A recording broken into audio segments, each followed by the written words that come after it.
Yo, yo, yo, yo, yo, guys, what is going on? We have a Wednesday episode. I don't think I've done a Wednesday episode in 2 years. Tells you how much I'm working. But I am joined by a very special guest, Chris Platte of Woodward Sports. What's going on, man? Not much, man. Just happy to be here. This is good because there's not many outlets you could talk Pistons. Not many places people are talking Pistons, and even when they're terrible, like we said off mic, even when they're Yeah. terrible, you still come up with a whole bunch of topics to talk about because it's our life. It's our life. This is what we chose. This is what we chose. Yeah, I don't know why my parents chose Michigan, but Yeah, here I am. here you are. But before we do get into the podcast, what I like to do anytime I have a guest on, if you have anything you want to promote, plug, where people can find you on social media, floor is yours. Yeah, I appreciate that. Yeah, I mean, you can find me on anywhere, Instagram, Twitter, mainly with just at real Chris Platte. It's just my name and then real in front of it. You know how to spell real. And then I just actually started today. It launched a Rap Cave podcast with a few of my friends. So I'm starting to do a whole network on the side where it's just kind of everything about rap, reviewing albums, speaking with artists. I just got a Flint artist that I'm going to lock in with pretty soon. That used to be signed to Dr. Dre, so I'm very excited about that.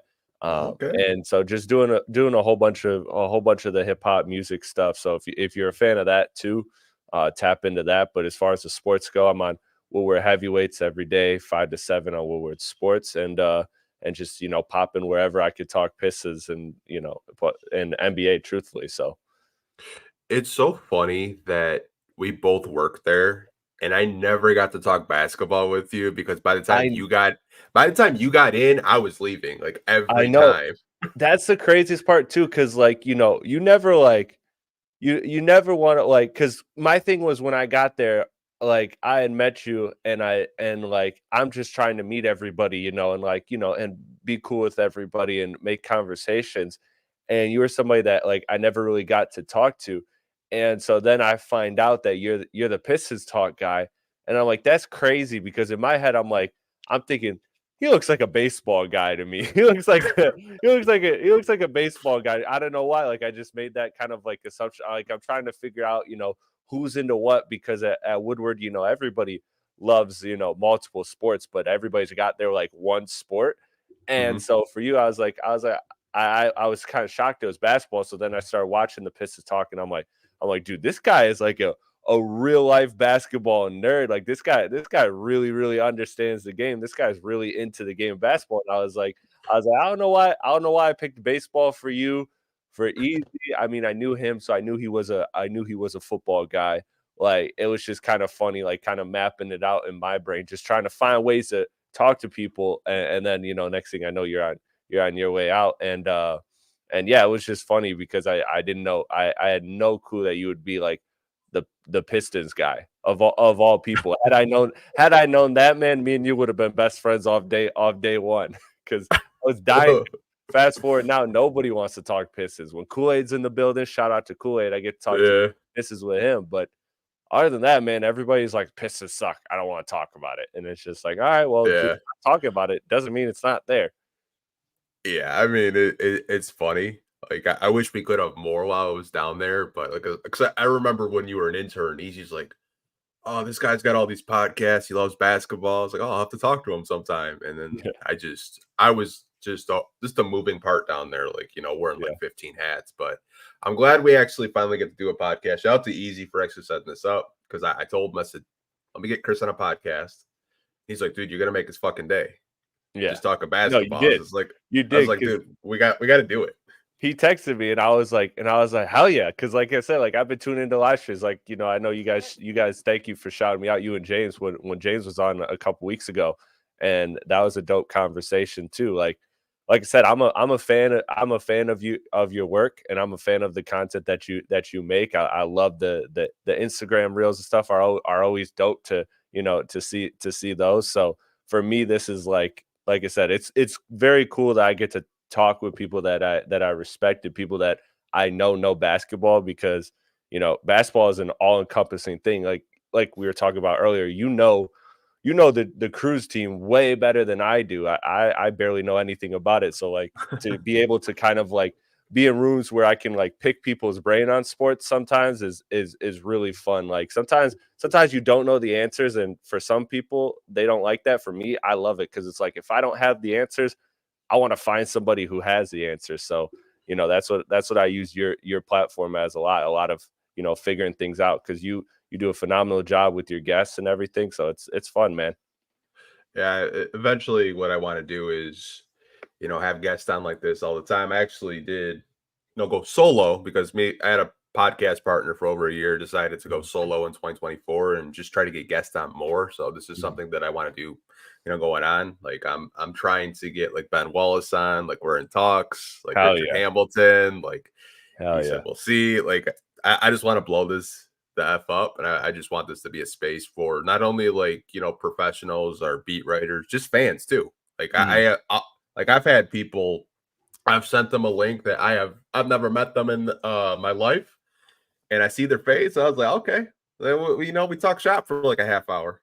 Yeah, that's dope, man. That's dope. That's what I love. That's what I do with the Rap Cave podcast that I was talking about earlier. It's just like it's just started as friends that just love music and like having those discussions. And like I said, music is even like basketball. You got numbers, right? Like you could tell me why I'm wrong, or you could, versus like music is just like it is so subjective where it's like what could be amazing to me could be like just unimpressive and dull to you. It's like so it's fun to have those kind of conversations and like you said, just chop it up with people and the people that you don't know, people in the Twitter streets. I'm still gonna call it Twitter always, never gonna drop that. But Same here, same here. yeah, Let's get to basketball though. let's do it. Talk about the Pistons, obviously, and I think this year you could probably go back to podcasts early in October and roast the hell out of me Oh yeah. because I was like, this is a 30-win basketball team. Hmm. So my question to you, just throughout the season, I think we're almost 50 games in. Like, what are your thoughts on the Pistons so far, just as a whole? My thoughts are so boggled. Like I've been saying this all the time whenever I do talk Pistons. Like this year really broke my basketball brain, and I don't want it to sound like I was coming in expecting the world from this team. I wasn't even the guy saying play in. There were people at Woodward Sports that were saying play in, and Lindsey Hunter came on our show and said this is a 44-win team, and I was like, and Lindsay knows basketball, obviously. Like he's done it at every level. He's been on the playing side of it. He's been on the executive side of it, the coach side of it. Like he knows both. So it breaks my basketball brain because I didn't think the world of this team, but I didn't think this team was going to be this dysfunctional, this disorganized, this like out of sync, and going back in hindsight's always 2020. You could have picked up on some tea leaves, right? Like the disagreements about the head coaching.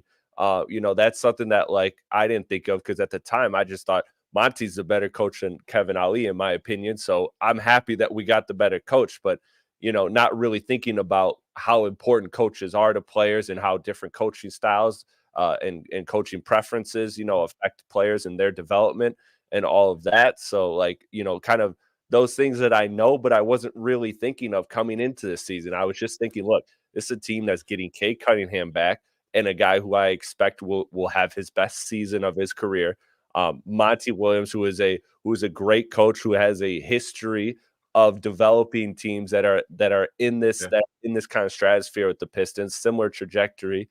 Like those two things got to add up to at least 13 wins. Like like they won 17 games last year, so like to get to 30, it's like a former coach of the year plus who we believe is an all-star level player. I mean, depending on the team's success, was going to depend on if he got an all-star this year, and in internal growth, like, you would think that those things, would all add up to 13 wins, like, that didn't seem too crazy to me to add that, but, like I said, it broke my brain because rotations are never the same, defensive schemes are never the same, they look so good to start the season, and then I'm thinking in those first 3, 4 games, I'm thinking, "Oh my god, this is better than I thought. Maybe Lindsay was right. Maybe this is a 40-win team or around there." because they look so damn good defensively that that was something I didn't think was even going to be possible for such a young team.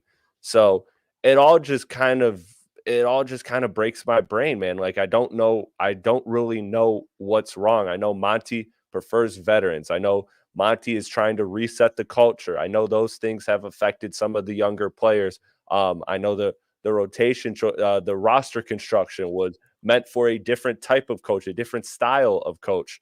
So like I know that there's all these different things that are factoring into the dysfunction that we see, the front office not being on the same page and there being so many chefs in the front office. Like all of those things are factoring into, what you think will be a good team. It ends up being a terrible team and a borderline historically bad team. But I've heard you say it. I don't think this team is that untalented. I think they just have some ill-fitting pieces and some coaching and schematics that they have to work out, and a front office that has to get on the same page of what they want from their players. And last year you're talking about spending all this money, and now this year they're talking about spending the money. So it's a back and forth thing. It's like nothing's in sync, and it kind of broke my brain, to be honest. Yeah, I think there's so many things that you said that I agree with. I think organizationally, it starts from the top. You said that, I didn't think much of the disagreement with, Tom Gores and Troy Weaver agreeing with the coach. Mhm. And I'm not saying Monty's a bad coach, but I just don't think he's the right coach for this team right now. I agree. I thought, the Milwaukee job, it recently opened. Like, if Monty was sitting at home, he's probably coaching the Bucks right now. Like, if they called him instead of Doc Rivers, which I think this is going to absolutely fail, which is going Yeah. to be hilarious to see. It's probably going to be a 3-1 choke job or something like that. I don't know. Yeah. But, like, I think it starts organizationally getting on the same page. You have way too many, cooks in the kitchen, whether that's Eric Tellen, Arn Tellem, Troy Weaver, Tom Gores. I think there's just so many people that in that front office that make decisions that aren't on the same page. I Yeah. think it's dysfunctional at the end of the day. And there has to be a leader, in my opinion. There has to just be a undecisive leader that can take this team to the promised land. And I think that's why there's just been so much dysfunction, whether it's like free agents that they didn't want to target. Like, we all thought we were getting Cam Johnson this summer. It didn't Yeah. happen. We got like Joe Harris, like, cool. Yeah. Nothing against Joe Harris. It's just like, I just didn't think that was going to be like a realistic target, especially Mhm. like as a shooter to target. I was like, okay, whatever. Meanwhile, right now, as we speak, Sam Merrill is just some guy that just popped off the scrap heaps and is just absolutely lighting it up. He looks fantastic, man. I know it's probably going to be different in the playoffs when teams get to focus in on him, but on a random night, on a Tuesday night, like he will he will light you up, man. I know it's just little things. I think organization, like you said, like not getting on the same page. I want to give Dan Burke credit, and for people that don't know who that is, he was Yes. an assistant that came over.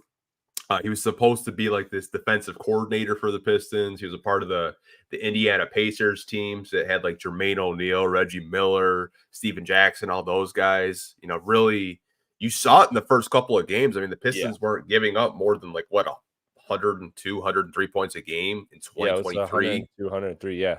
It was That fantastic. that's absolutely insane. And then he leaves, family matter, whatever it may be. But it's just like anything that could possibly go wrong this season happened.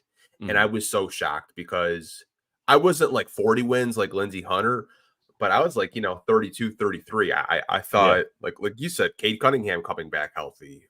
Year two, Jaden Ivey and Jalen Duren getting a defensive stopper in Asar Thompson. Getting fortunate enough to trade for Marcus Sasser, who I view like a Terry Rozier. Like Yeah, I I thought agree. getting the coach of the year in Monty Williams, but everything is just And gone also sideways. not to mention too, right? Like we thought like at the very least you're upgrading from Dwayne Casey. Like remember how, that last year and a half of Dwayne Casey's tenure, a lot of people were, and I was okay with it. I thought it went maybe a year too long, but ultimately I was okay with it. But like people were like, okay, yeah, just not having Dwayne Casey adds 3 wins. And it turns out, it could like that's kind of the opposite effect almost with this team. So I'm glad you brought up Dan Burke too, because that was something that I looked into. He was there for the first 4 games this season. and obviously that's a very small sample size, and it's like probably the most unreliable sample size because it's the first week of the NBA, first weekend of the NBA. But I mean, this was a top 10 defense under that sample, and then since then has been one of the worst in the league. So like, I think there really is, some gravity to that. I talked to my boy who's connected with the Indiana Pacers, and I said, hey, give me the scoop on Dan Burke, and he's like, that's the real deal. He's like, trust me. He's like, that dude is the real deal, and he is going to shift and change your defense, and whatever you thought you were going to get from it, expect better. And I was like, oh, okay, like, wow, all right, this is awesome. I even went out after I got that text. I went out on a limb on heavyweights, and I said, I got one name nobody's talking about, Dan Burke, like in the offseason, and I'm like, this is a big, big deal, guys, because I trusted my source, and it looked right for the first 4 games, and then said that plus everything else, man, just everything you that could go wrong has gone wrong, and it's a struggle, man. It's a struggle. Yeah, I mean, even when I talk to James off camera, he's like, I don't know how you guys do it. Like, I feel bad for the fans. Like, I don't know how Pistons fans go to games. It's like, I don't know how the arena's sold out. Yeah. He's like, I don't know how Pistons fans put up with this. I was like, dude, like, we just want a good basketball team. Like, look at the Lions. Like, Yeah. Lions sell out Ford Field even when they were 0-16. You give them a winner, the city was going nuts this year. Yeah. Like people always say Michigan is a small market. It's not. It's a huge sports market. Like if you have a winning team, there's so many people, not just Pistons fans, like Red Wings fans, Lions fans, Tigers fans. Like you give them a good product, they're gonna go out and like jam pack those arenas every night. Yeah, dude. I'm dying to see the day where the city has at least 3 of the 4, if not all 4, on competent level. I'm not talking all of them are championship teams, but if you get a cycle where 3 of the 4 or all 4 of them are playoff teams, man, you're gonna see national media talk about, hey, this is one of the best sports towns in the country.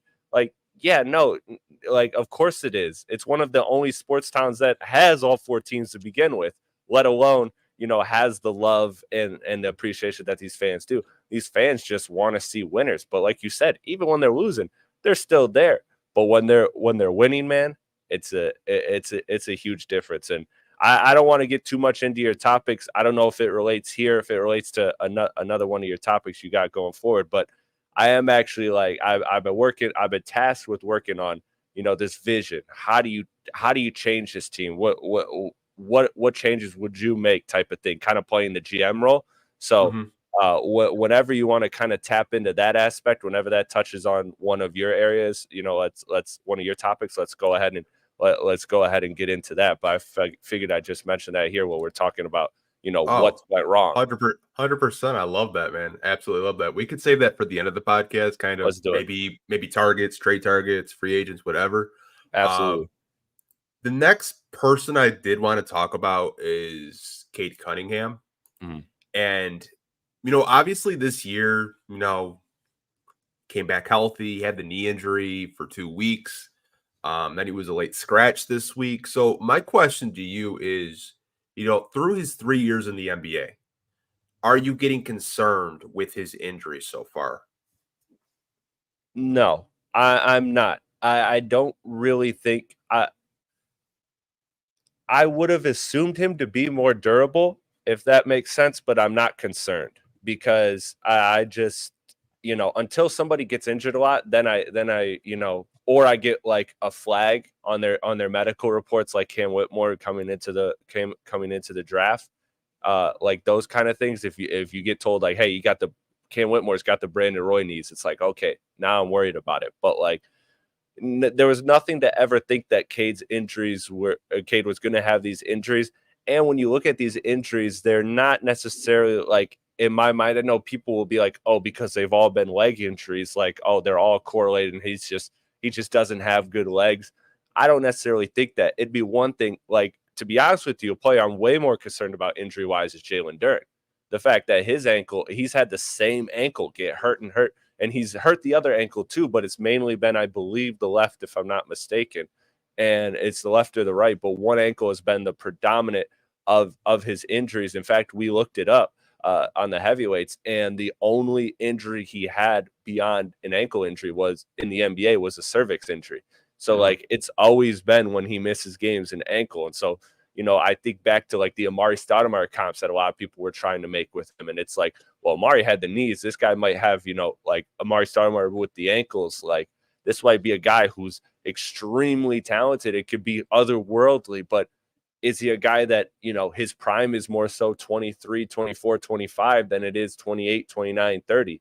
Like that's a player I'm more so worried about. Cade Cunningham, man, like a shin injury, an ankle like that happens, knee that does happen. You get a little more concerned with knees just because knees just always kind of seem to be a, a more concerning injury, but none of them seem to me like directly correlate. I know people want to correlate the shin to the knee, and I don't personally, as somebody who's not a doctor at all, I don't make that correlation to me.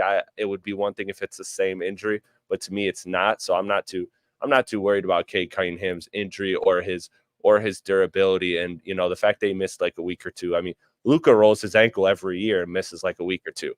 Like De'Aaron Fox rolls his ankle every year, misses a week or two. Steph Curry had consistent ankle injuries and now is good. Like these type of things, especially with someone who works as hard as Cade Cunningham does, and I know that he's always putting in the work. Like I'm not too worried about his injuries until it becomes the same consistent thing. Are you worried about it? I'm not too worried about it. I know fans with Cade Cunningham, it's a very touchy subject. Um, it depends where you get like your news from on social media. Uh, I think Twitter is probably the most sane place when you talk Pistons. Yeah. Facebook, like we're live on Facebook right now. Like I've gotten some comments about, Cade Cunningham where people think he's the worst first overall pick in the last 10 years. Like I don't agree with that statement, but I think so many people look at him and see all the games that he's missed and they're making comps to Grant Hill. And it's like, he had surgery on his shin. Guys like, Drew Holiday have had the same surgery, and Drew Holiday, for the most part, is a fairly healthy player. If it was up to Cade Cunningham, he'd probably play basketball.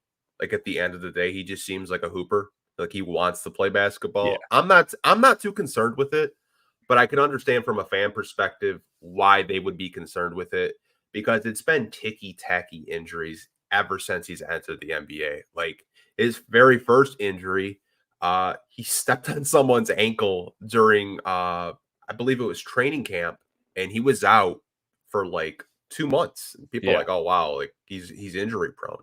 They've just been like ticky tack injuries. Like obviously the shin one was bothering him all the way back in college, and he never really had surgery to correct it. They corrected it. He was out for 2 weeks with the knee injury.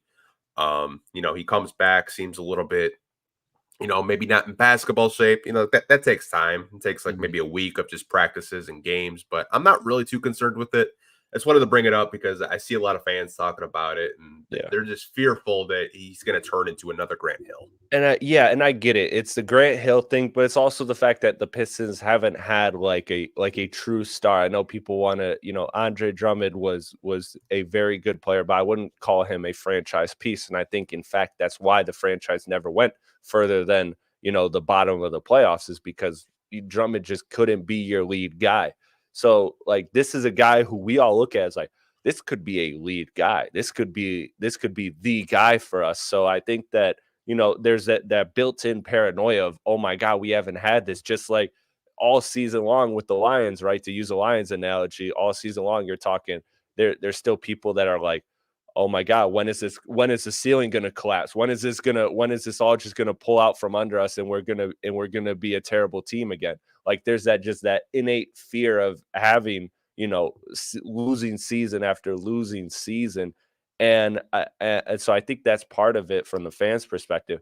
But I also too want to mention, I don't know how much you put into this, but I do think also this regime has definitely been, especially when it comes to Cade Cunningham, through his career so far, it's been a management that's been pretty okay with resting guys. Like I think that I don't think that the surgery wasn't necessary. I think it was necessary. I know Cade's camp kind of originally at first wasn't really on board with the surgery, but they kind of agreed that that was the best path. The ankle injury, like you said, 2 months. Like I really feel like had this team had something to play for, I think he could have been back in 4 or 5 weeks. I look at a lot of these injuries, the knee injury, like the fact that they're putting them on the injury report today as probable.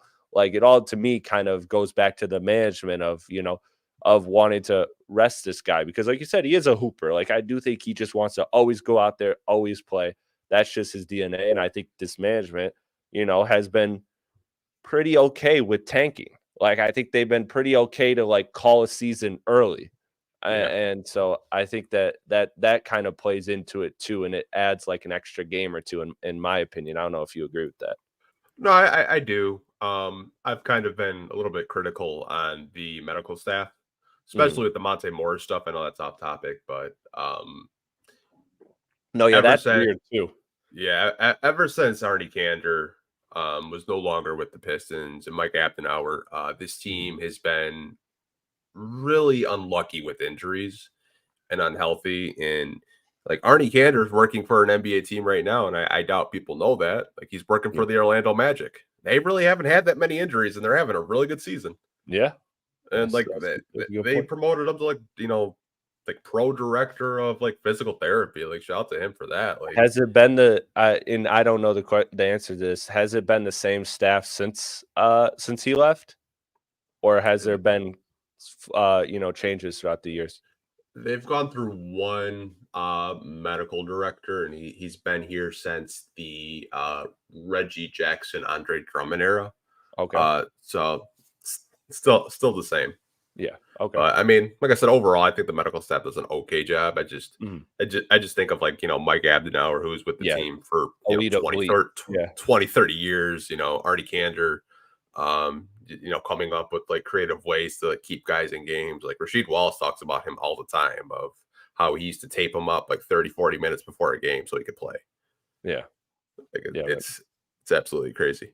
Um, we do have another Cade Cunningham topic, and this might ruffle some feathers. Like Yeah. I I said, feel like I know where it's this is this is another fan topic. Like Yeah. I know Don now watching on Facebook right now. He's absolutely gonna love this topic. And a lot of fans recently are speculating this team is better without Cade Cunningham. Because you look at the wins, and this team has won 2 games with Jaden Ivey when Cade is sitting out. So my question to you, are the Detroit Pistons better without Cade? Absolutely not.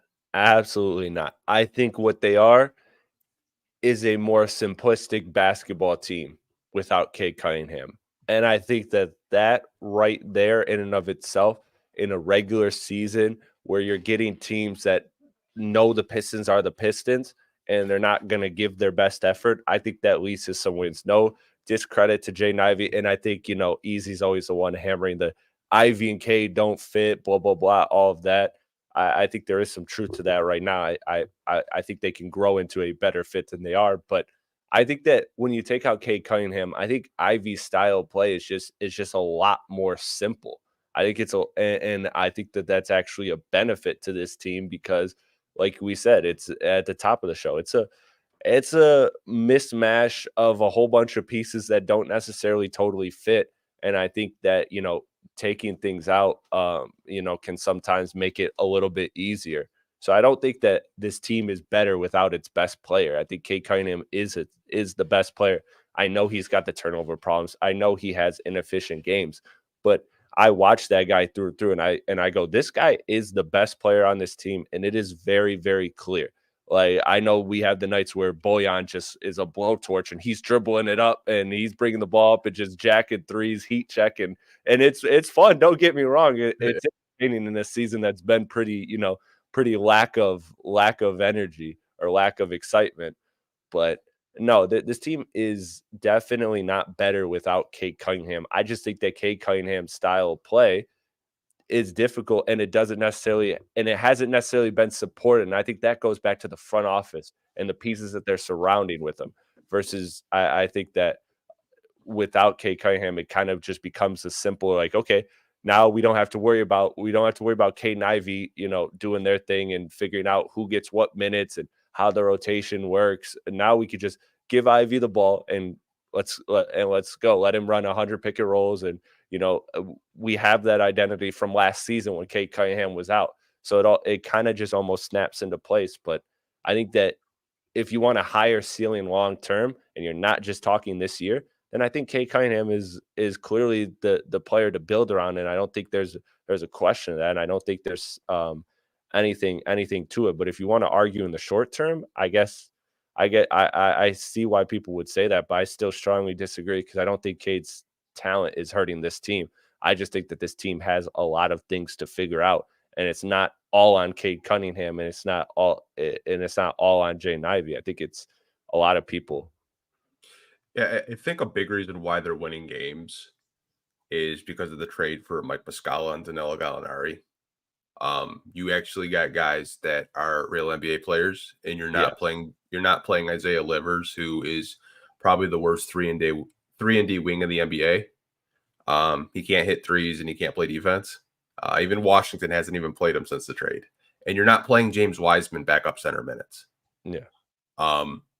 I will say, because I got into this last week, I think the reason why that the team flows so much better with Jaden Ivey is Jaden Ivey's style of play, I think, caters to the younger guys, where Jaden Ivey is a very, fast, twitchy guard, loves playing in that transition game, loves pushing the tempo, kind of like a, Russell Westbrook light. Like he just loves, playing 1,000 miles an hour. He doesn't know how to play slow. Versus Cade, where Cade is more methodical, likes to get to his spots, and I don't really think it favors the Pistons to play that slow pace of type like a Luka Doncic type role. Like they were having Cade play, the Luka role in Team USA. I think if you want to evaluate Cade, you have to get pieces around him that actually complement him and not make his life living hell. Like you can't have Killian Hayes and Asar Thompson out there with Cade Cunningham. Right. Like you need legitimate floor spacers. Like you need a Bojan, you need a younger version of Gallinari. Like you need legitimate 3-and-D wings. And I think once the Pistons get that, you're gonna start seeing, Cade Cunningham and the Pistons win more basketball games. I think the only reason why we saw wins against the Hornets and wins against OKC is because we actually have complementary pieces like a Muscala. Even though Gallinari didn't play in either of those games, like Muscala's a proven veteran in the NBA. He's become a fan favorite for me, already. Like I would resign him. Like I have no problems resigning Mike Muscala. Like he's just anything but Wiseman. I don't want to get too crazy with Wiseman 8 because his stands are absolutely dedicated and call me out. They can find a new religion, man. There's Scientologists too, but that doesn't mean they don't deserve to get made fun of. Come on, man. Like sometimes people put their faith in stupid things. Wise was one of those to me. I don't understand it. Yeah, I mean, Troy's just, he fell in love with them, but I understand it. Like I've fallen in love with prospects, and they're not in the NBA anymore. And people, I've told people like we all have, but I think there just comes a point where like reality kind of sets in. Like I'm trying to think. I was a big Mario Hezonja guy. That's a perfect example. That was a complete miss. Coming into the draft, I was like, oh my God, this guy talks shit. He's like, he's got that toughness, and he's got that shot making ability. His highlights look good. I'm like, this guy's gonna be a beast. And then he wasn't. But you know what? I'm not still to this day being like, the problem is the pieces around Mario Hezonja. Like I'm not sitting here saying that. Like at some point you just kind of accept defeat. But what you said about the style of plays, going back to the Cade and Ivey thing, I agree. Like the Cade methodical, like I think the best example of that is that Utah game that they ended up unfortunately losing in overtime, right? Because you saw like Burks and Bojan were just crazy in that game, like especially in the fourth quarter and overtime, like they just went insane. And I said, look, put Cade, Burks, Bojan, and he had Livers too, was there in that lineup. And don't get me started on Livers and Jalen Duren. And I said, look, Cade, Jalen Duren, and then takes 3 better versions of each of those players that you have in Bojan, Burks, and Livers, and that is a team that you could see can score a lot of points and could be a nightmare for a lot of teams. Like, you put in Dorian Finney-Smith, Norman Powell, like, guys like that, like, just replace those guys with those guys, and you don't I'm not even saying replace it with Paul George and, like, you don't even Yeah. gotta go crazy with it, but you saw that blueprint work when Burks and Bojan were hitting and when Livers was actually playing okay defense besides a few lapses here and there.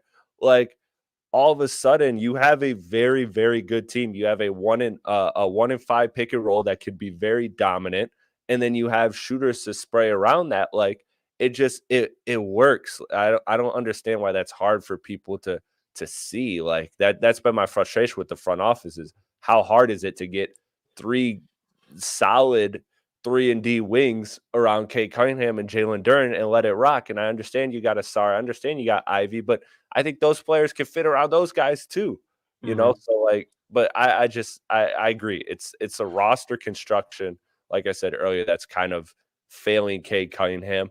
Not saying that Cade Cunningham is not without his flaws. I mean, we see the turnovers there, just like the mental lapses, and we have the inefficient nights. But I don't understand how you can look at this team and be like, Cade is the reason. Like I said, I think Ivey's the quick fix, the short term solution, but the long term, if you want to build a team, I think you're much better building off of Cade Cunningham than Jaden Ivey, and I think Ivey's a very good player.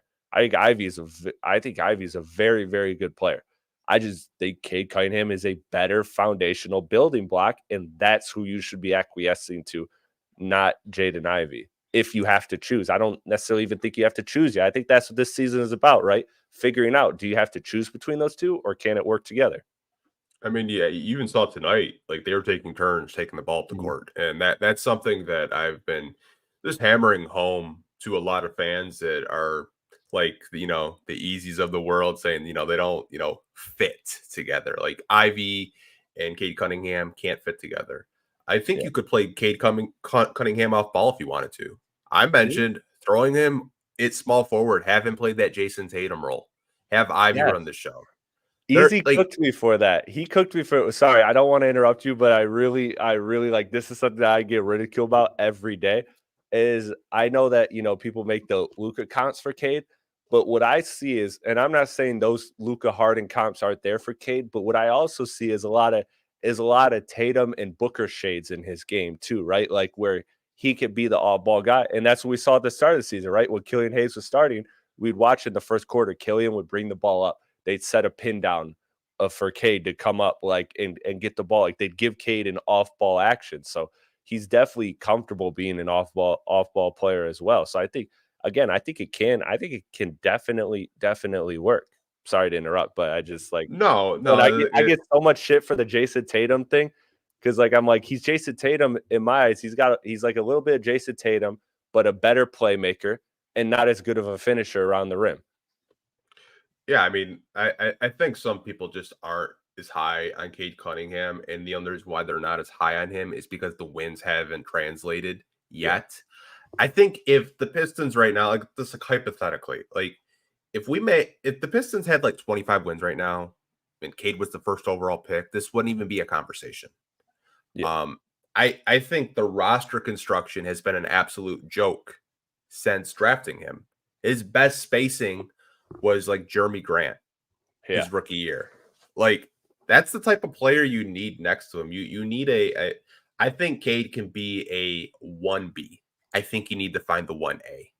Mhm. That's just been my opinion. Like I think he could get you 25 points a night if you need it. I think he can get you 10 assists a night if you need it. But Mhm. I think that's what the Pistons front office is trying to decide which player are we going to pair next to him? And there's been, some quote unquote all-star players the Pistons have been like linked to trade Yeah. for. And I think that's a big reason why too.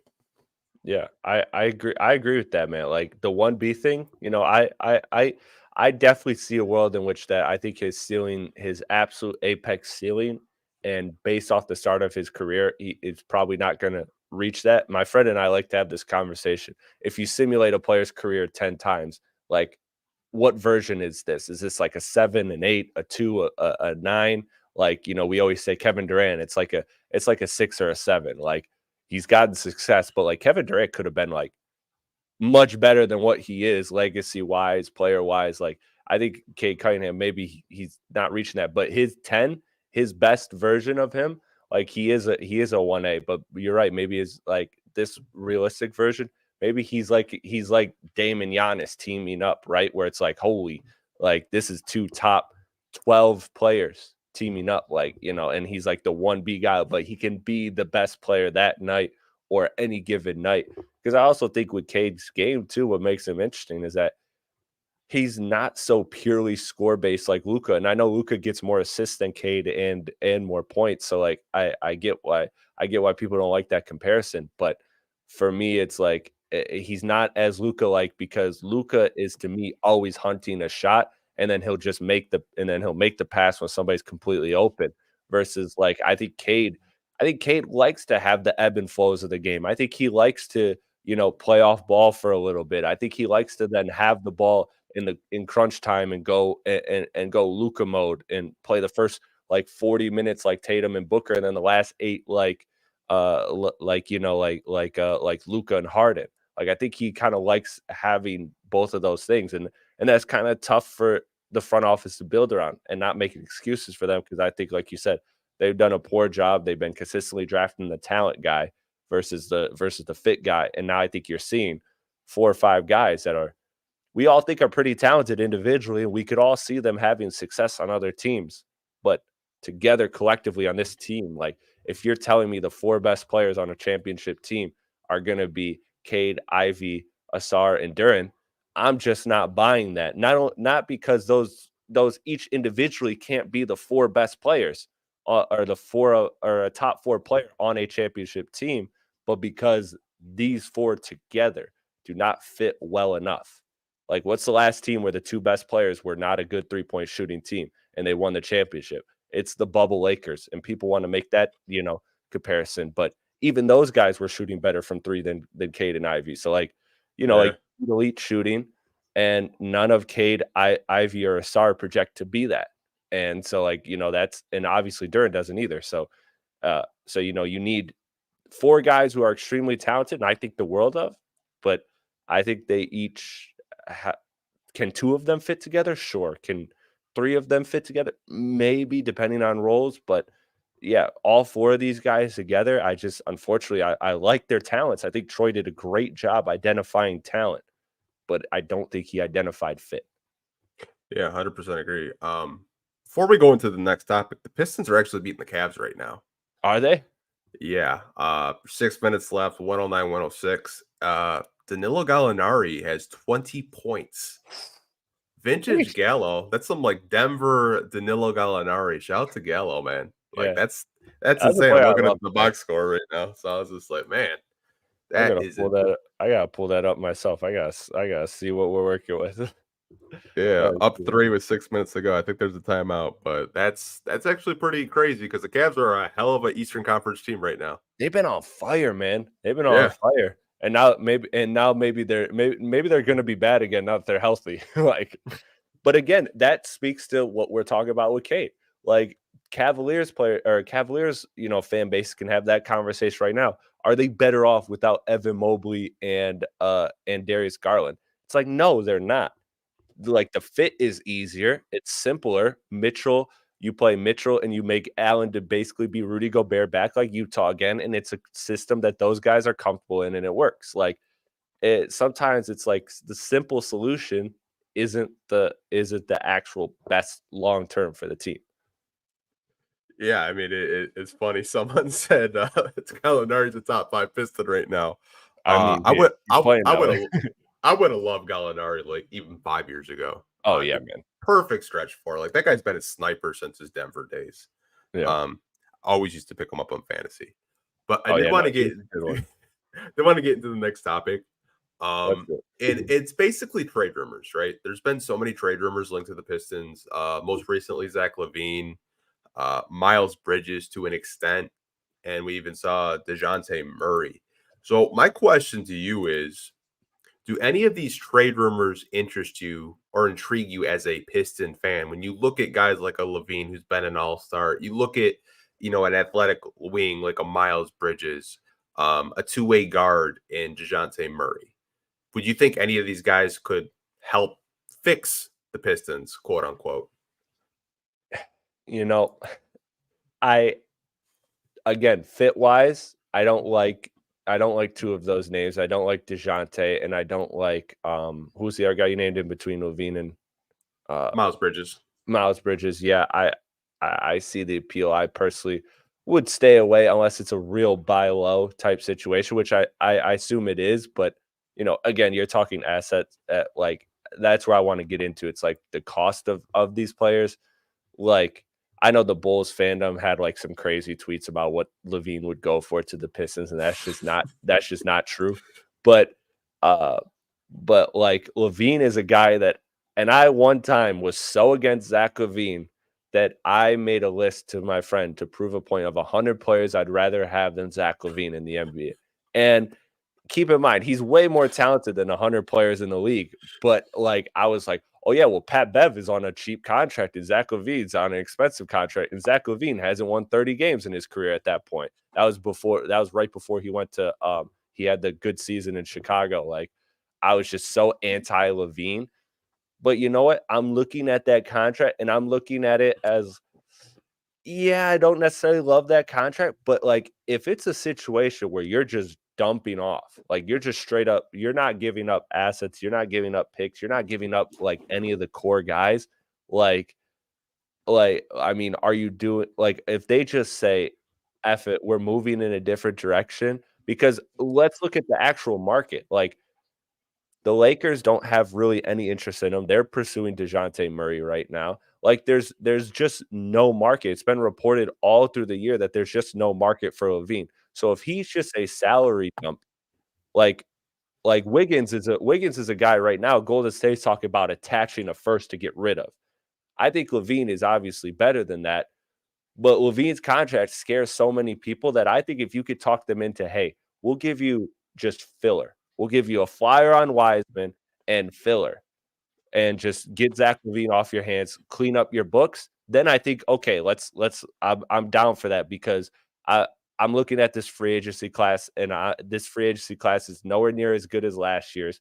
And so I don't like the idea of going and getting somebody in free agent. I like guys like Kelly Oubre, guys like that, but that's obviously not a big chunk of your free agency money. Like Zach Levine, I'm all for going to get a trade, and I think Zach Levine is a good kind of really, really buy low candidate right now. And if that's the case, yeah. But if I'm giving up a first, if I'm giving up Sasser, if I'm giving up anything that I actually like in that trade, then no, I'm not. And I'm sorry, Chicago, you could keep him, and best of luck going forward. Like I really don't think if Zach Levine gets traded at the deadline, it's gonna be for anything that you're like, wow, that's actually pretty nice. Like he's not gonna get a good return. He's gonna end up being dumped. And so if the Pistons get him for just, Joe Harris, like the expirings and make it happen, sure. Like that's where I'm at with Zach Levine. Um, I don't know if you want to get into like other trade guys, but as far as those three, Zach Levine, I'm interested, but it'd have to be for a really, really low price. Yeah, I think what Chicago reportedly asked for was Bojan and Yeah, one of our younger guys. So whether that's Cade Cunningham, Jaden Ivey, Sir Thompson, Jalen Duren, that would be to me like off limits. From my understanding, in talking to be reporters in the city, the Pistons would only be interested in exactly what you said. Maybe they give them James Wiseman.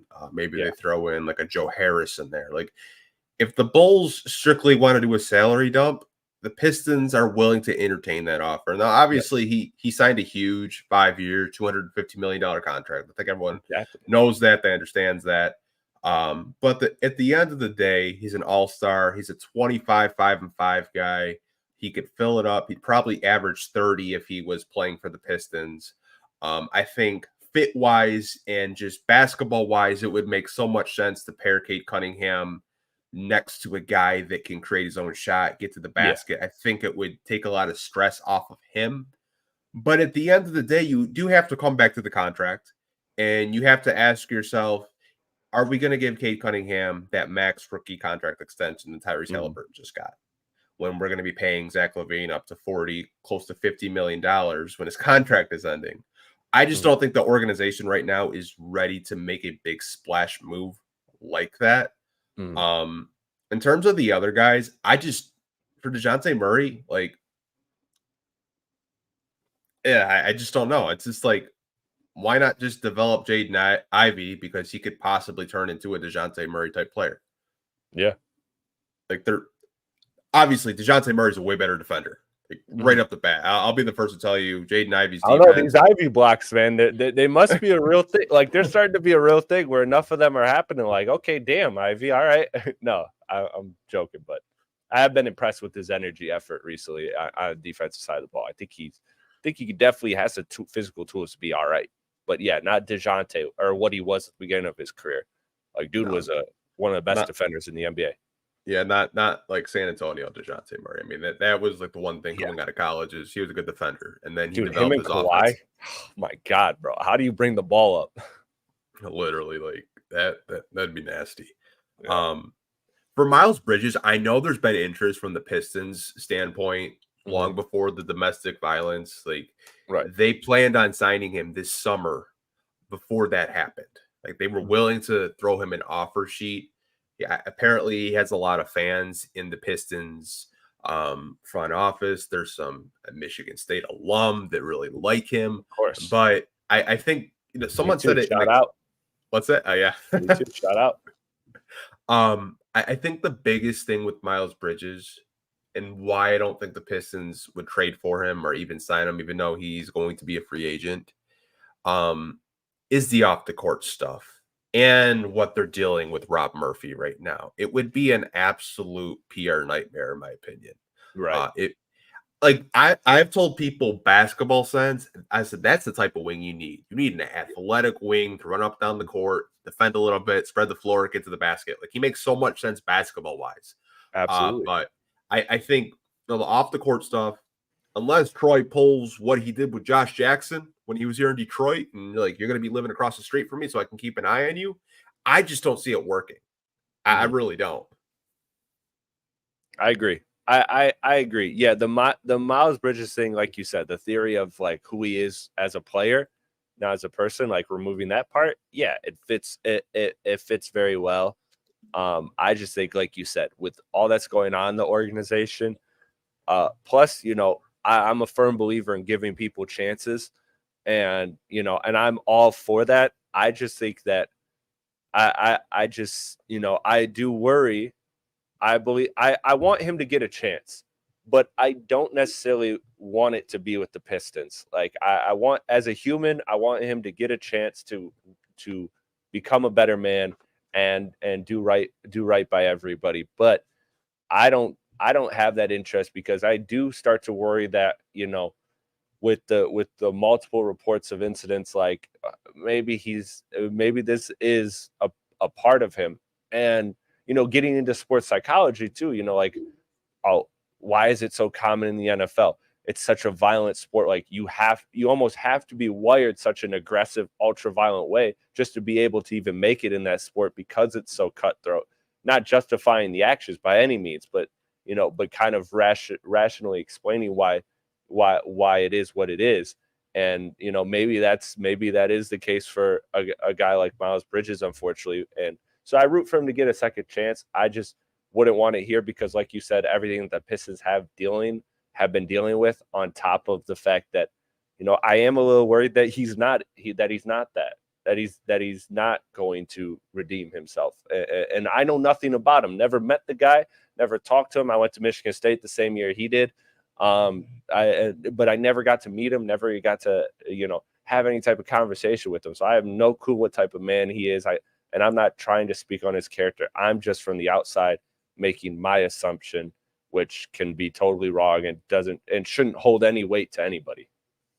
Yeah, I have friends that went to Michigan State as well, just like you. But do know him as a person. Mhm. And they said like that honestly surprised me when I saw the news. Like Mhm. I didn't think he was that type of guy. And like even his accuser recently, it was an NBA Central post, and she has said that the media is blowing what happened way out of proportion. So I'm Mhm. not going to pretend like I know what happened. I just saw the Right. TMZ video. Right. And the context from that, from the outside looking in, looks ugly. But basketball sense, I think hell of a player. I see what him and LaMelo Ball are doing in Charlotte. Mhm. Even though the Hornets are like really bad right now for whatever reason. Maybe it's Steve Clifford. Maybe he's just a bad coach. I don't Yeah. know. But they have some dogs on that team. Like Brandon Miller seems like every time I watch, the kid's dropping 30. Yeah. Um, so I mean, it wouldn't surprise me if they do sign him and possibly just keep a really tight leash on him like they did Josh Jackson when he was here. Because when we signed Josh Jackson, I mean, there was a lot of people like raising their eyebrows, like, "Are you serious right now? You Mhm. really signing Josh Jackson?" And the Pistons always say like you can go in our locker room and you'll never find a problem. Troy has always said that. Like guys in our locker room are just true professionals, and we've never really seen anything crazy off the court in his tenure. So maybe the organization can keep an eye on him and just possibly give him a second chance. You never really know. Yeah.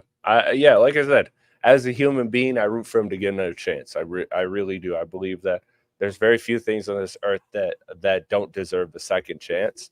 And so I root for him to be, a better person, especially when you have that kind of money that can impact a lot of people's lives, very, very positively. You're talking like we talk about in my rap podcast, like when a rapper gets murdered, it's not just like that rapper's life is lost. It's now all the people that were relying on that person. Like, same with these athletes. They're millionaires. Like, think of all the people they're providing for, their family, their friends. Like, there's so much. So, I hope for them to get it right just for themselves, but also for their environment. They're all the people that they're around. So, yeah, I just don't. I'm not totally against it, but I would say personally I would stay away because right now I just don't have a feel. But if I'm Troy Weaver and I get to talk to him and I get to evaluate him as a person, and you know I think then okay, then I feel more comfortable making the decision one way or the other. Yeah, I was never opposed to it. It's just I didn't want to say anything off the like speak on his name because I think it's just Yeah, irresponsible to do. Trying to like right. come on here and say like, oh, we shouldn't sign him because off the court stuff. But I do want to get to the next topic, and it has to do with the Detroit Pistons veterans. Two vets that we talked about earlier, Alec Burks and Bojan Bogdanovic. So my question to you is, do you think it would make sense for the Pistons to keep vets like Bojan Bogdanovic and Alec Burks? Or with the trading deadline, fastly approaching, are you seeing what you can get for Alec Burks? It's going to be a free agent this summer. You gonna try to see what you can get for Bojan Bogdanovic because it seems like every veteran team, every championship level team, they really want to get a Bojan on their roster. Mhm. Yeah, I think you definitely shop their values. I think that they are good pieces to have in this locker room, both on the court and off the court. But ultimately, I'm shopping these because I just have to acknowledge the state that the Pistons are in. And you do have multiple veterans, not just them. Those are probably the two best contributing veterans on the team. But you do have guys now like Gallinari in the locker room, like Muscala, who's, we're laughing at, but like has bounced around, has some NBA experience. Like for me, I understand the Pistons are approaching this deadline, and that's what makes me nervous as a team that's trying to avoid infamy, a team that's trying to avoid, being on the wrong side of history and have the worst record. And and that scares me because I've seen my Pistons make the panic move before, Yeah. and I don't necessarily think that a panic move is coming, but a slight panic move. I'm cautious of those. So like where I look at Boyan and Burks is like, you know typically what a team would do in this case with the Pistons is you sell them off for a pick that you can dangle, you can entice your fans as like, oh, this future first. And realistically, it's probably like the 27th pick, but you can act like it's going to be a lottery pick or whatever you have to do to your fan base to appease them. Or these seconds, and these seconds are like late first, basically. Like, you could jazz it up however you want. But I think if I'm the Pistons, I'm kind of threading the needle because Bojan, to me, while I like having him because of the contribution, clearly he's made this team better since he's come back. But I think you could find a guy who's younger. Like 34 is just such a difference. Like if he's 30, I'm like, okay, like keep that man.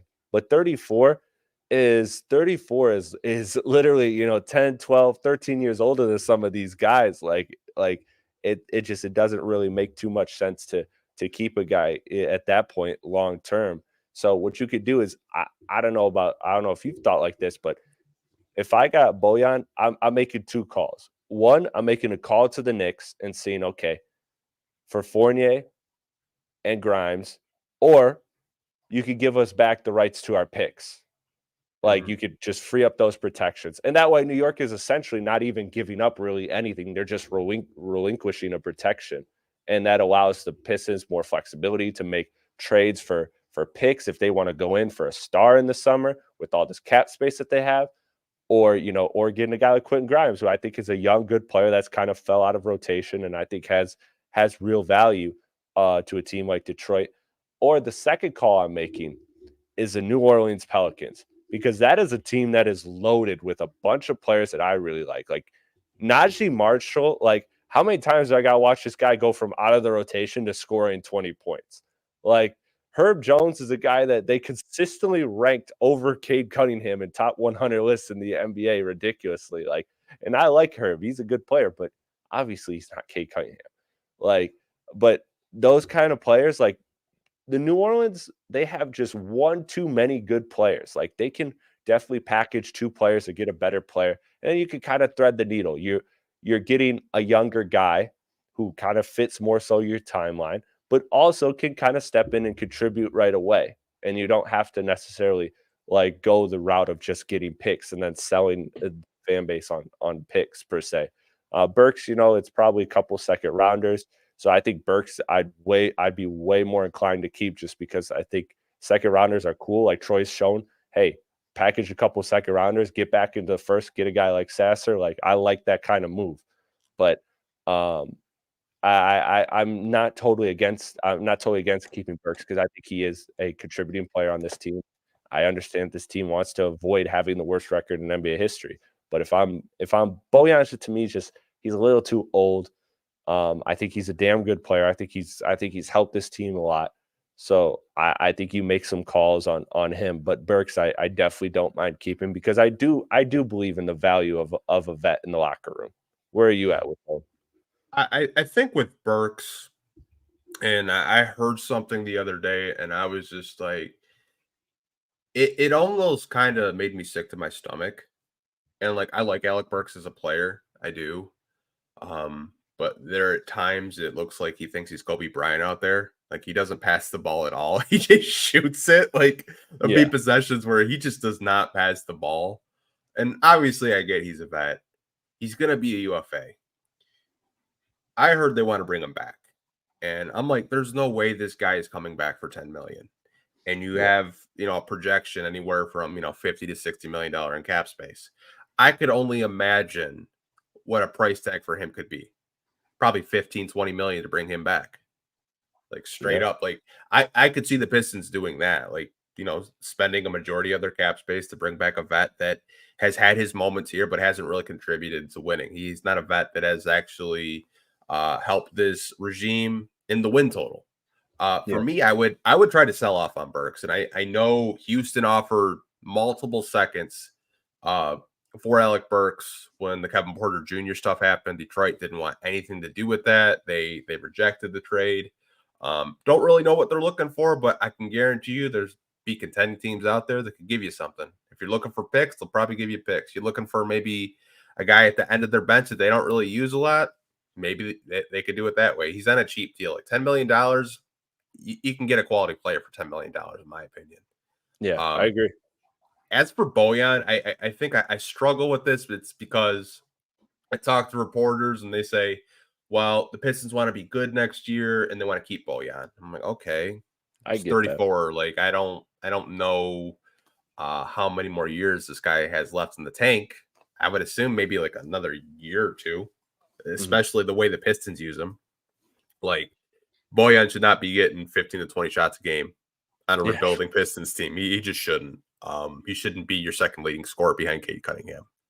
Um, I think if I'm Detroit, I'm looking to try to get maximum value for Bojan. Um, whether that's doing a deal with the Mavericks because they're always interested. To your point with the Knicks thing, we have mentioned that at nauseum. Getting our pick back, yeah, maybe taking on Fournier, reuniting, Quentin Grimes and Marcus Sasser, having two Houston Cougars on the Detroit Pistons. I mean, I think there's so many opportunities to get creative with trade packages for Bojan, but the Pistons just seem so unserious in terms of trying to trade him. Their asking price for him, I think, is actually ridiculous. They want a mhm, first round pick and a good player for a 34-year-old that, for all intents and purposes, should be coming off a bench for a contending championship team. yeah, But you're one of the worst teams in basketball, and he's a second option, getting 15 to 20 shots a game. yeah, Um, I think if you were to trade both of these guys, I mean, Marcus Sasser is going to get so much playing time if you trade Alec Burks, and I think if you trade Bojan, who knows what you get back, but that would open more minutes for Asar Thompson. It seems like he can't even get off the bench nowadays, and he yeah. was playing like high 30s to start the season. Frustrates me. Um, my biggest thing with this organization right now is they're so hard on the rookies and they critique every little thing they do, but the veterans get a pass. The Yeah, veterans don't get talked to. The veterans don't get held accountable like Jaden Ivey does. I think that's my biggest issue I with agree. this whole coaching staff. And I know I'm kind of going a little bit off topic, but I know there are fans that want to bring back Burks. I'm just telling you, he's not going to sign for 10 million. Hell no. He's like, I think he's 31 or 32 as well. He's probably going to want at least 15 to 20. Boyan's 34. Like I don't know what the Pistons are trying to do. Like they want to have like a 3-4 combo of like a Tobias Harris and a Boyan Bogdanovic as your power forward and your small forward. I don't know. Maybe that gets you 25 wins. Like I don't know what the end goal is for this team Yeah. personally. I'll tell you what that doesn't get you is a lot of defensive stops. That doesn't Yeah. get you a lot of defensive stops. It helps your offense. It helps your offense for sure. But as we're seeing with some of these teams, like Indiana, I think is the most extremist of the extreme results of like, oh, you can only go so far being so good on one end and abysmal on the other. So I don't think that's necessarily smart for the Pistons to lean into. But yeah, I just think, yeah, I, instead of trading Burks, okay, if you get a bunch of second rounders, like I said, I'm cool with that. I'm also cool with keeping them and riding it out because I definitely don't want the Pistons to have the worst record in NBA history. But Hmm. I don't think at the end of the day, I don't think keeping him or trading him is the most defining move. But Bojan, I think you have to get it right. I think you have to, like you said, instead of picks, just look at players. Unless we get our own picks back, I do think there's real value in that because then you can, like we said, go into the summer with all your picks. And obviously, those picks are very enticing because the Pistons are the Pistons. And if you want to mortgage the future for a star, you can do that under the assumption that you have a young core like Cleveland did for Donovan Mitchell. Like you Hmm. could do that kind of move and and we're seeing, it looked rocky a couple months ago. A couple months ago, it looked like, ooh, why did Cleveland do that? And now it's like, okay, they got to figure some things out, but this isn't the worst scenario to be in. So, I think that route, or just like you said, getting good players that can benefit the team right now that just quite frankly more fit the timeline. Like I just again, the 34 thing kills me. If he's 30, I get it. If he's 28, 29, like keep him for sure. But, he has tons of miles left and, 28, you know, 28 is a lot different than 22, 21. Like how I think Yeah. 20, how I think at 28 versus how I thought at 21. way, way different, you know? So it's like you don't have to have like a 36-year-old to be like, to be the guy that relates to these guys. Like, you know, the you could be a 28-year-old and you can teach these guys young things. You can do those kinds of things. So yeah, I think Bojan's the one that got to trade. I'm with you though. I don't think they will. Yeah, I think they're going to be very, very, very hell bent on keeping him. But I ultimately I would love for them to trade Bojan, and that's no disrespect to what Bojan's been this year. Like I said, second leading scorer. He's been obviously important to a team that hasn't won a lot of games, but at some point you have to do long term pitch. You have to do a long term play here, and Bojan is not your long term play. for sure, for sure. I think we basically hit every nail on the head with this topic. Yeah. People that are coming into this live stream, the Pistons did lose to the Cavs. I guess a lot of people are saying rotations down the stretch. Big surprise, weren't the best. Oh They man, lose 128, 121. I don't know, man. dude, Like it was 116, 113. Jeez. yeah, yeah, they blew it. Yeah. Donovan Mitchell had a 40 piece. I swear, if I'm a Piston fan, I have to watch Donovan Mitchell and Tyrese Halliburton in my damn division 4 times a year. I bet you Pistons fans are just Yeah. sick to their stomach because those are 2 guys that they wanted to draft. Oh yeah, no doubt about it. Like the Donovan Mitchell one hurts more. Like the Halliburton one, okay, cool. Like I get it. You definitely missed, but the Donovan one, it just hurts because it's like this guy nailed the workout. Like he did everything he was supposed to do to be in Detroit, and he just wasn't drafted.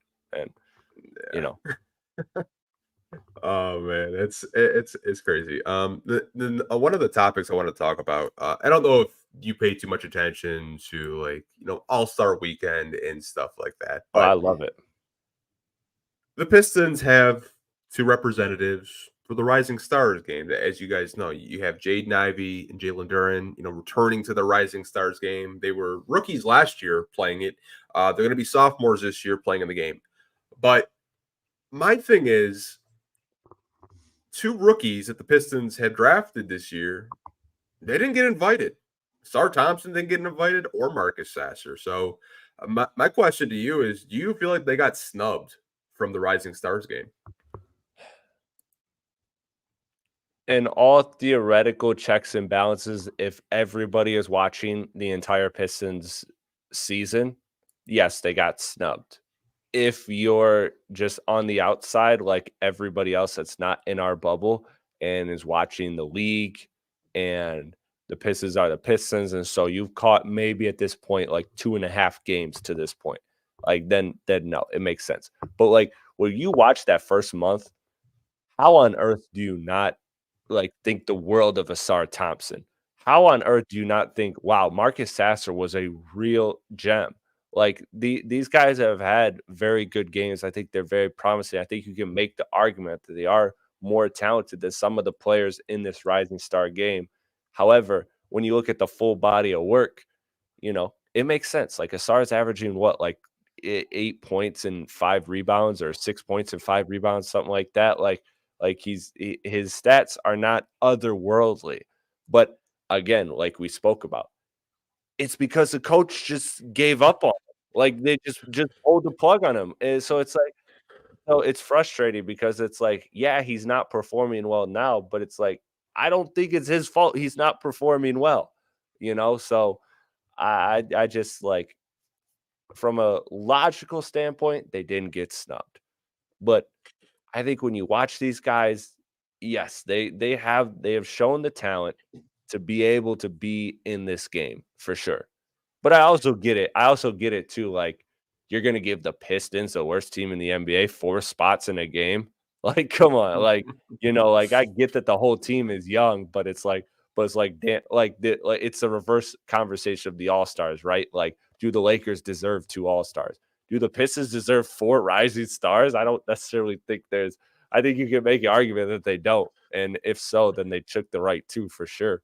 But but yeah, no, I think that they're good players, and um, I think that they're players that feel comfortable with being a part of your future, but you have to just work at that rotation stuff. I don't think them not being in the Rising Stars game is any type of detriment to them. I don't look at it like that.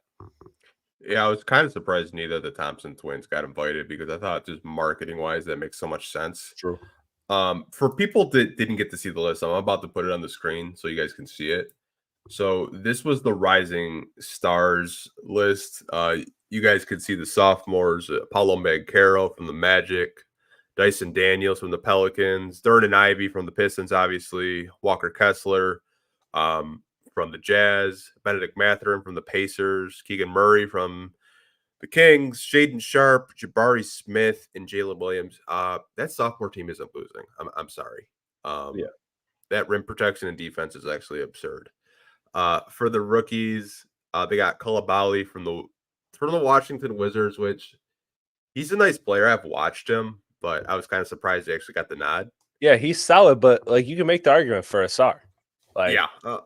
Keontae George is actually my guy. yeah, A lot of people probably that watched me last year, I was actually calling for the Pistons to draft another guard like a Keontae George because when I watch him, I see so much Jamal Murray. He's got so much Jamal Murray in this game. It's actually like insane if you do actually watch him. Jordan Hawkins, I have no problem with. He's just been a flamethrower for the Pelicans this year. As a guy, I actually wanted the Pistons to trade up and get, but they didn't do it. yeah, Scoot Henderson, who's struggled, and I yeah. get he's a top 3 pick in the, last year's draft. I get it, Yeah, you but knew it's he was gonna get there, but you could make like a kind of pseudo argument like Sassers versus Scoot, like if you wanted to, just off of like, like, hey, let's show this game, let's show that game, like go side by side, game for game. You could, but obviously, like you said, he's the third pick. Like there's real investment in him.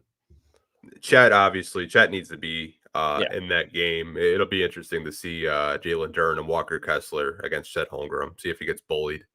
Uh, Jaime Jaquez Jr. No arguments from me. He's been yeah, probably a top 5 rookie, arguably this year. I don't know how the Miami Heat do it every year. They find guys at value, and he's been amazing. Derek Lively, no arguments for me either. yeah.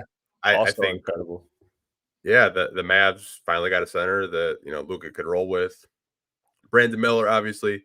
Uh, the Golden State one, that's where I'm like, he's had an okay season, but it's like you could have put a Mean Thompson in there. Like Yeah, I just don't understand how you don't put a Thompson twin in there. You could have even put Cam Whitmore in there because Cam Whitmore, he was in the G League to start the season, but man, he's had such like a bounce back, and like saw yeah. Rockets Twitter freaking out today because apparently the Rockets are willing to move on from Jalen Green and they want another star. So Rockets Twitter was freaking out today.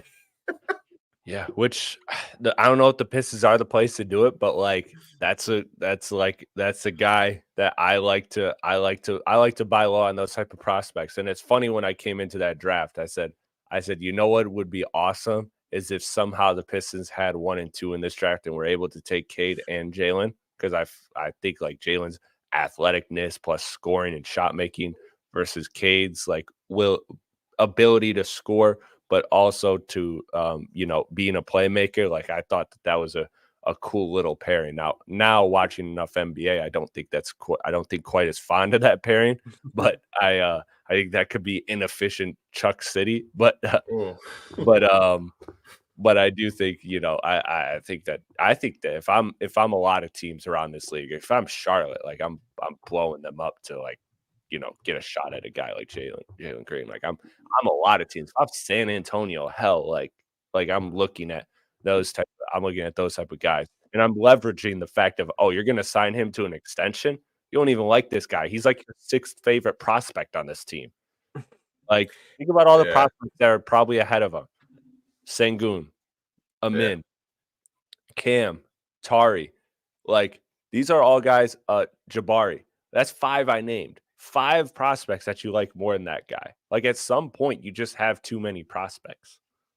Yeah, I mean, especially with Houston's case, they went out spending. Like Yeah. people were clowning them for giving Van Vliet and Dylan Brooks all that money, but you can't argue with the results. They're, they're flirting with the playoffs, and they want to make a big move. They want to make a big splash. Like, they want to go deep in a playoff run. And I think the core they have, having Sengun, who I remember doing pre-draft stuff.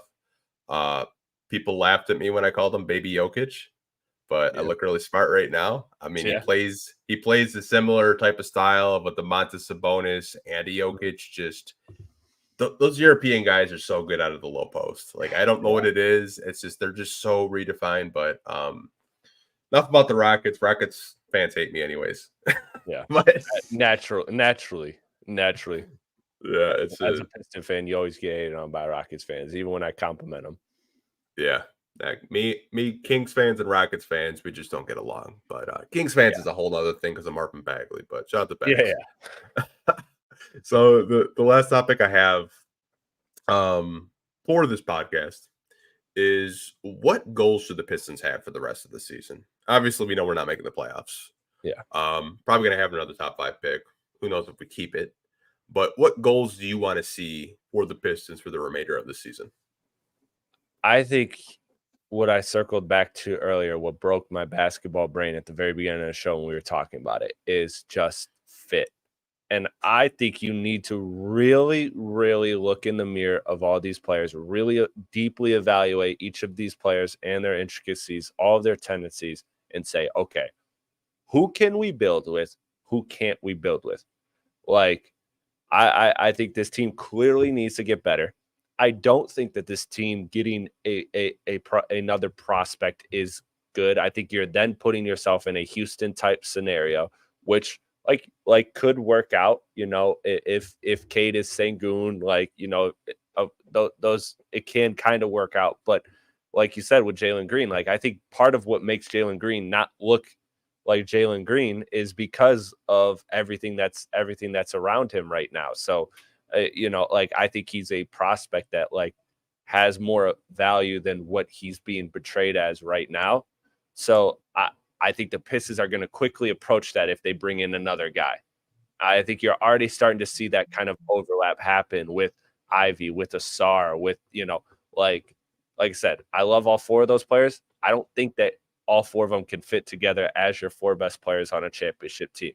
Could 2 of those guys be key bench players? Absolutely.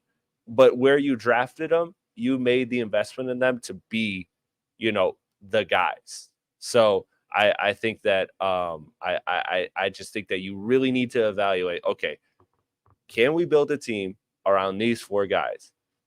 Can we build a team around 3 of these guys? Which of these 3 guys is the best combination? Or is it just Cade and Duren? And, I don't necessarily, again, it's way too young to give up on Asar, I think, especially because he is a rookie and he showed so much flash. And I love Asar because I just think he's so additive. I think you put him in Christian Brown's role last year on Denver. You give him that type of team around him. Imagine him just being a better version of Christian Brown. And look how impactful he was in the finals. He could definitely be that. He's a better defender than Christian Brown. He's more athletic than Christian Brown. Like that kind of guy. You put him in that role when you have the talent around you. You just tell him, hey, just play good defense, be additive. He's a guard that can get 10 plus rebounds. He's a guard that at the beginning of the season, the only person who had better rim protection numbers than him in the NBA was Kristaps Porzingis, who's 7'3". That's ridiculous how good Asar is. So it's too early to give up on him. But I do think you need to really look at, okay, who are the players that fit? Who are the players that don't?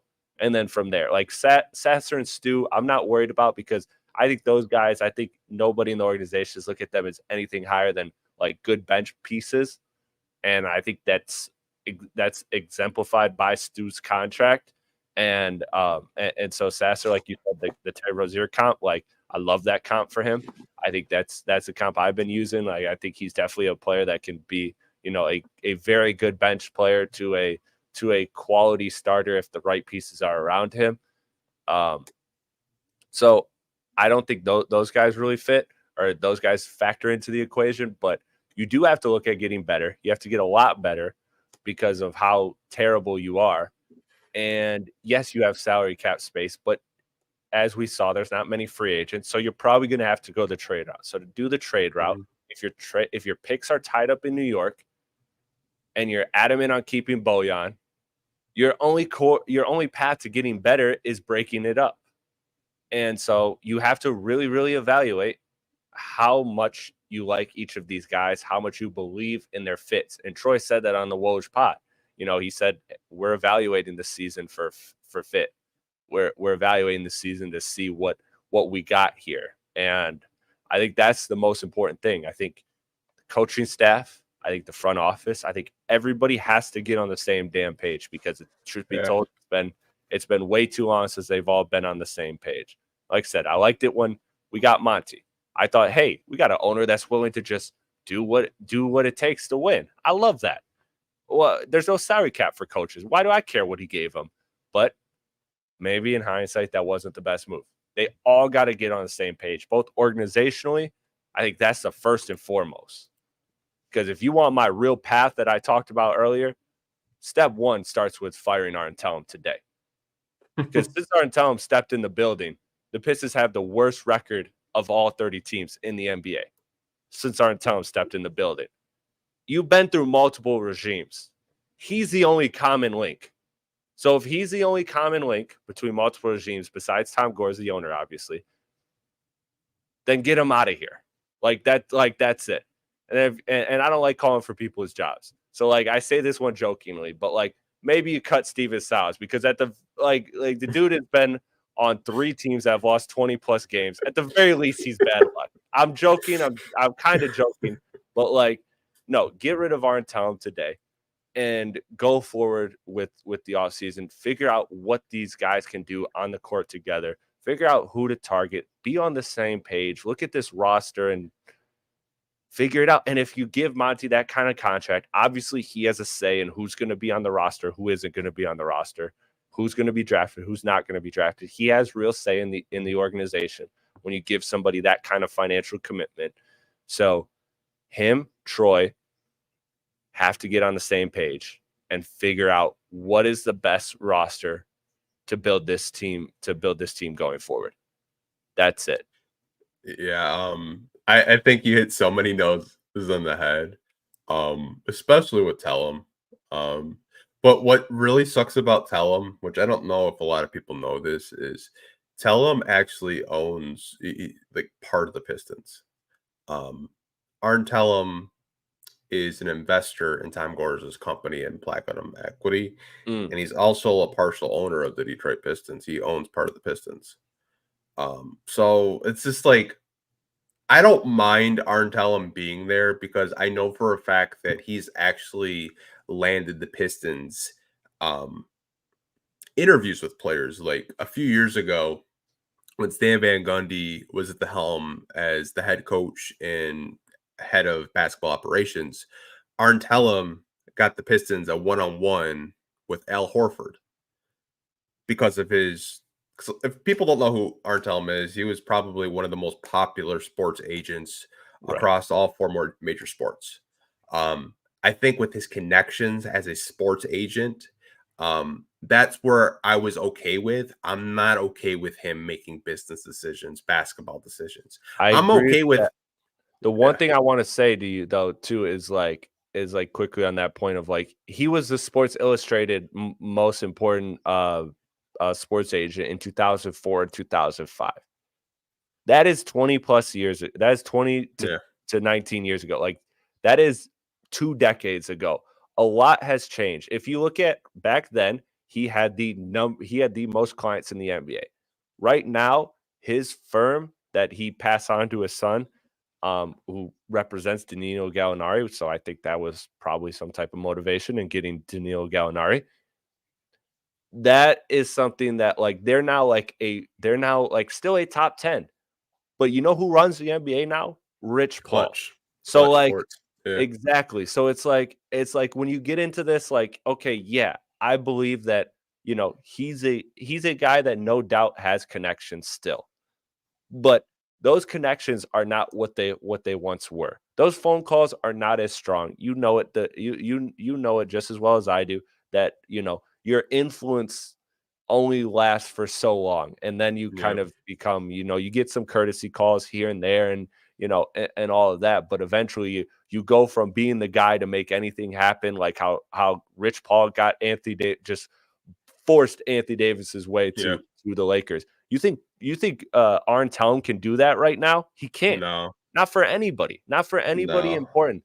And so you look at this team and you're just like, or you look at that value that he brings, and it's like, I just think while it's not nothing, I think it's very minuscule, and that's way and I think he's got way too much weight for bringing in that little of value, in my opinion. And again, I'm just looking off consistency. I'm Oh, no. looking off the fact of the fact that since he has stepped in office, this is the worst franchise in the NBA. And so you are the only common thread.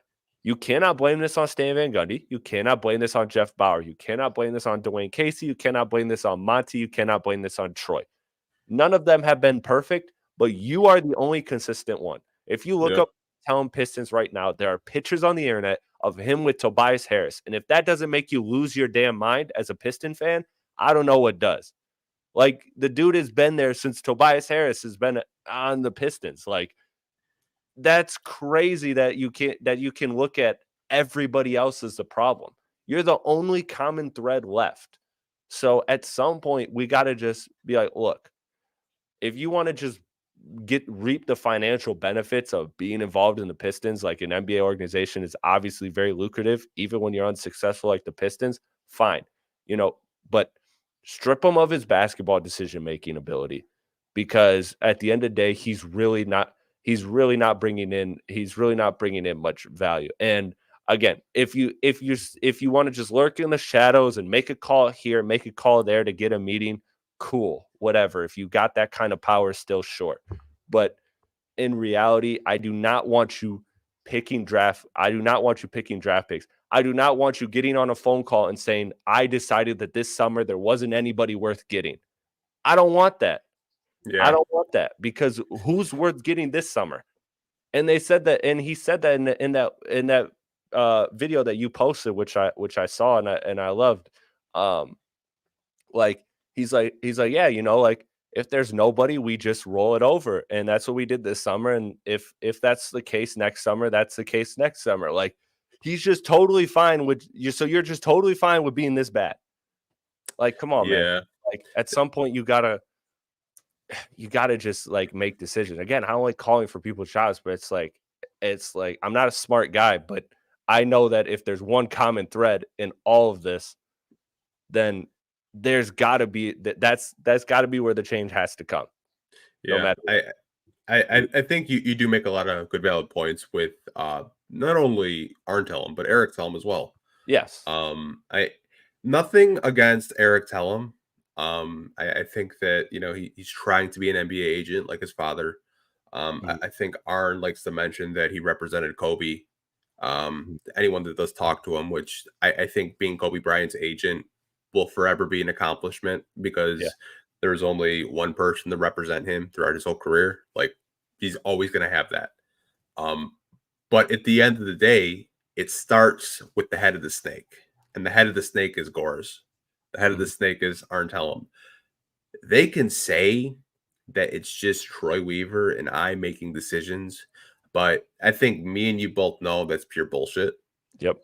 We both know that at the end of the day, it's a group text full of at least 3 to 4 people trying to make business decisions how to run this team. And I know we got way off topic with like goals for the rest of the season. I know some people had said win more than 10 games. Don't tie that Bobcats record. Because you But don't that want to goes into tie. it. That goes into it, right? Like, Yeah. that goes into it, because again, the fit, like, that's where this whole rant started. So I apologize, but the rant started from evaluating the fit on the court. But as we've seen, there clearly needs to be an evaluation of fit in the front office as well. Yeah, 100%. I just don't think it's going to change. I don't Um, think I, so either, I, unfortunately. I That's think where the from a, frustration lies. I think from a basketball perspective, the only goal I really have for this season is development. Mhm. Um, I want to see Jaden Ivey not stand at the corner. Don't know if that's going to change. It seems like a coaching issue. Um, one goal I do have for Monty Williams, and I don't know why he does this, but throwing young guys under the bus or Yeah. giving backhanded compliments, I think is just such weird behavior because you're a coach that these young guys are trying to learn from. You're a coach that a lot of these players, look up to. And like he gave a backhanded compliment today about, Jalen Dern and Jaden Ivey making the Rising Stars game. Like he can't be, I don't know if it's just like the job's getting to him. I mean, his record's getting tarnished. He had an above Yeah. 500 record before he took the job. Now it's, sinking to 48%. Maybe his mind's just not into basketball right now because he has a Yeah, lot of off. given all the family stuff, which, again, I totally understand. Yeah, But, same here. Like, you have the to also accept you accepted a responsibility, you know? yeah, it's I don't know. Every time I see a quote from a reporter of him like throwing someone under the bus, it doesn't sit right with me as a fan. Yeah, Like I've told people that watch this podcast, I was all for him in the summer, like being me too. hired because it was like that name, Coach of the Year. I was hyped, but like Mhm. the more I think about it, I'm like, hey man, like who's to say that Jaron Collins from Golden State or Charles Lee or Kevin Ollie would have been a better leader Yeah. in terms of trying to grow with these kids every day. Like obviously not winning 40, 50 games. Like I don't think that was like really a realistic goal, but I think he just seems so outdated in the sense of we don't even play point five offense. Yeah. Like there is no system when I watch. It's just a bunch of isolations and maybe a dribble handoff or a pick and roll. I don't know if that's by design. I don't know if it's players not buying in because it seemed even last season more players bought into Dwayne Casey Right. than Monty Williams. They were willing to play harder for Dwayne Casey than they were for Monty Williams. Like even before we won the lottery, it seemed like when you watch the Pistons game, they might not win a whole lot of games, but they were competitive and they were in each and every game under Casey. And I Yeah. think a lot of players, when he got let go, it really didn't sit well with them, especially like the guys that were drafted and worked under him, like Killian Hayes and Isaiah Mhm. Stewart, Sadiq Bey that was here last year, but it's no longer here. Like there were a lot of players that really loved Coach Casey and they were really upset by the decision of him getting fired. Um, I just think like you're 6-41, almost 50 games in. Like this time last year, we had at least 10 wins.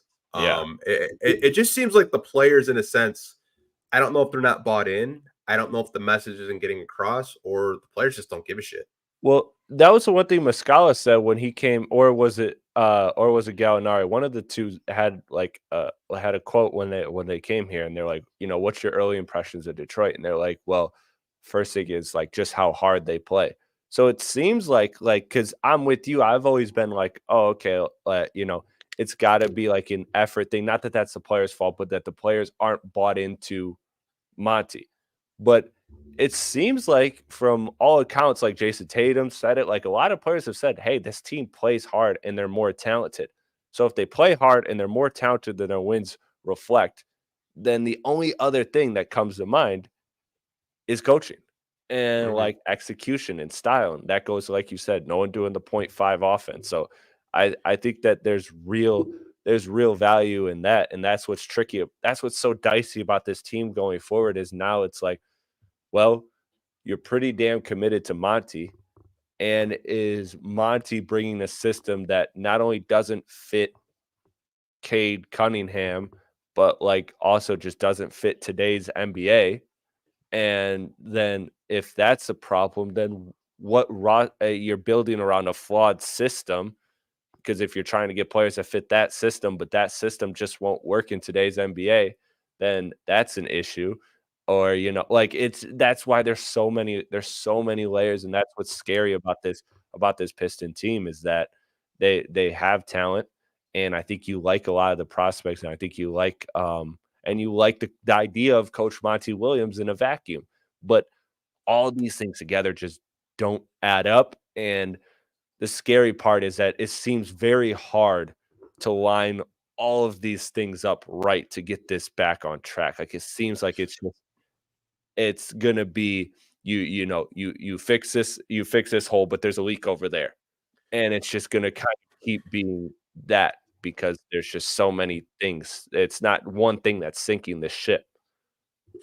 Yeah, my fear is even if they do bring in veterans, I got a feeling it's still not going to work.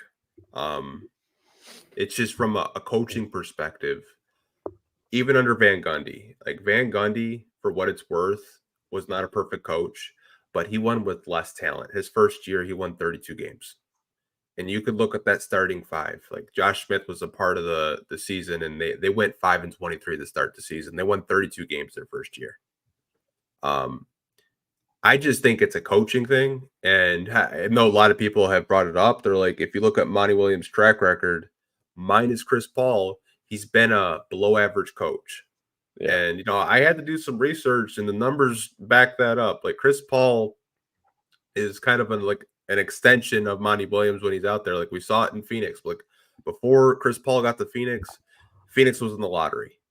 yeah. Chris Paul gets there, they're a playoff team, they're making the finals, all of that. Um, Not to say that Monty's a bad coach. I just think a lot of the stuff he It just runs, takes a Hall of Fame point guard. yeah, like a lot. It just takes a first ballot Hall of Famer that's one of the like 4 or 5 greatest point guards ever. There you go, Pistons. That's your fix this offseason. If you get a top 5 all-time point guard, then you will be on the right track. I just think like watching his sets, they're predictable. Yeah. Like defenses know what to look for. Like there's no like intricacies of like it being like a little bit more complex in terms of like pick and rolls or dribble handoffs or back screens or backdoor cuts. Like this offense doesn't even move half the time when Cade has the ball. They fucking Yeah. stand there, man. Like sorry for dropping an F bomb, but like they just stand there and just wait for Cade to do something. Even when Ivy has the ball in his hands, like they just stand there. Nobody's cutting, nobody's setting a screen. Like no one on this team can set a damn screen either. I think that's my biggest problem. It's just Yeah. like there's not a single big out here that knows how to run a screen. Like you can set a pick, but they move instantly and just roll to the basket, and Cade's getting double team or Ivy's getting trapped and it's a turnover. Can Like they just just bring in Steven fundamentally, Adams? Can they just bring in Steven? I know he's hurt right now and he's rehabbing, but can he just like for 2 hours a day just show up in the practice facility, or like not even 2 hours, just 20 minutes a day, like the famous quote of James Harden's now a great teammate. He stays after with his bigs. Can Steven Adams just like stay here for like 20 minutes after every practice with the bigs and just be like, look, when you set the screen, you don't avoid the contact, you hit him. Like you hit him. Like can that happen, man? Something. It's just so many things, man. So many things. yeah. Like I was actually like hammering for the Pistons to sign Andre Drummond as a backup Yeah. because the I one was thing against about that off principle. I'm an anti-Drummond guy, but you know what? I mean, hindsight, I should have known that they would bench Bagley for Wiseman because of course they would do that. Of course they would take a big who is flawed but at least somewhat productive and then give it to Wiseman who, you know, is just he's Wiseman, and I despise Wiseman so much. So much, dude. He is so on my all-time Piston hate list. Like it's not even funny how high he is on that list. yeah, I feel bad for him because he's actually I met him once, really good dude.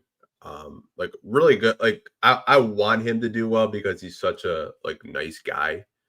I believe But it. I think he's either going to be playing in the G League next year or overseas, which nothing wrong with that. But the reason why I wanted to get Drummond as a backup is one, we don't have a veteran center for Mhm. Duran or Stewart to really, bounce ideas off of, or Yeah, a no more veteran Noel. leader. Yeah. Nerlens Noel. Like I actually had an assistant coach reach out to me about Nerlens Noel, which is actually really fucking funny. Yeah. Yeah. What was it about? He was full of shit and he was lying. Oh, about the post about the like organization. Yeah, he was completely like bullshitting. Yeah, I I, was gonna say, how tapped in would the third string center that you basically just used as like a roster spot. How tapped in is he going to be in all the meetings? Is he just going to be sitting in on all the meetings? Like, okay, like, is he going to have this otherworldly insight into the front office? No, I think he's just salty that he's not in the league anymore. Yeah. Um, someone said Wiseman and Hayes didn't play tonight. And I said, that's progress, man. That's Oh my progress. God. Yeah. Oh my God. I don't have alcohol near me right now, but I'll do a shot to that when I get off stream. That's fantastic. That's talk about goals to end the season. Goals to end the season. 0 minutes per game for Killian and Wiseman. I think we're all right. Yeah, I don't know if it was on stream or not, but when I was talking to James Edwards, he had said that if Monty wasn't here, Killian wouldn't be here. Yeah. And That's they were gonna re-sign Killian this summer, and like the number that the Pistons offered him, he was just like, no, like I want way more. Pistons like, well, we're good then. the fact that Killian could have any offer and turn it down that might be, of all the things I've heard, that might be the craziest thing I've heard. Yeah, I Like, mean, wow. like I said, we do drop gems on here once in a while. Stuff I do hear, because I do have a lot of people reaching out to me.